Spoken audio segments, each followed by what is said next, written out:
Hello दोस्तों, कैसे हैं आप सभी। लेकर मैं आ गई हूँ फोर्थ पार्ट इसका 12th बिहार बोर्ड एग्ज़ाम 2026 का question with solution answer writing कैसे लिखना है। इसका मैं शुरुआत एक अच्छे से शायरी के साथ करती हूँ। थक कर मत बैठे मुसाफिर, थक कर मत बैठे मुसाफिर, मंजिल अभी कुछ दूर है। आज मेहनत का इम्तिहान है, कल कामयाबी का शोर है।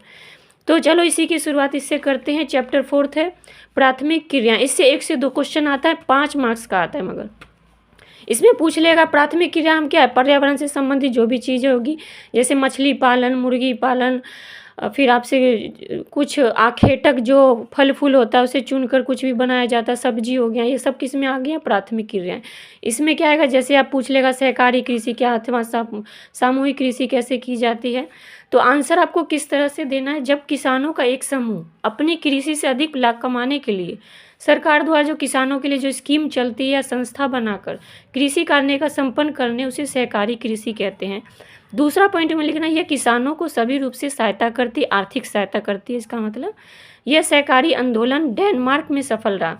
कहाँ सफल रहा, डेनमार्क में रहा। ठीक है।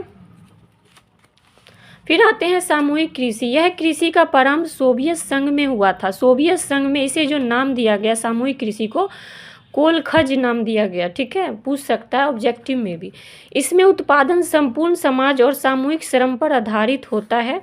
इसमें कृषि की दशा सुधारने, उत्पादन में वृद्धि और आत्मनिर्भरता के लिए शुरुआत की गई। ठीक है। फिर सेकंड है गहन निर्वाह कृषि और रोपण कृषि। तो गहन निर्वाह कृषि जो होती है, इसमें आपको चावल की खेती की जाती है। इस प्रकार की कृषि एशिया के घने बसे देशों में की जाती है। इसमें चावल प्रमुख फसल होता है। ठीक है।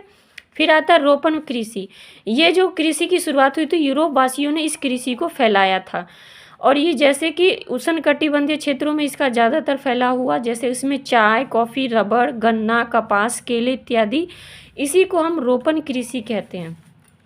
चैप्टर 5 द्वितीय क्रियाएं। इसमें जो द्वितीय क्रियाएं, ये उद्योग पर जोर देता है। किस पर देता है, उद्योग पर जोर देता है।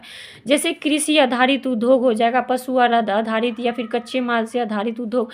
तो कृषि या कच्चे माल पर आधारित उद्योग को आंसर कैसे देना है, पॉइंट बनाकर देना है। खेतों से प्राप्त कच्चे माल को विभिन्न प्रक्रियाओं द्वारा तैयार माल में बदलकर विक्रय हेतु ग्रामीण एवं नगरीय बाजारों में बेचा जाता है।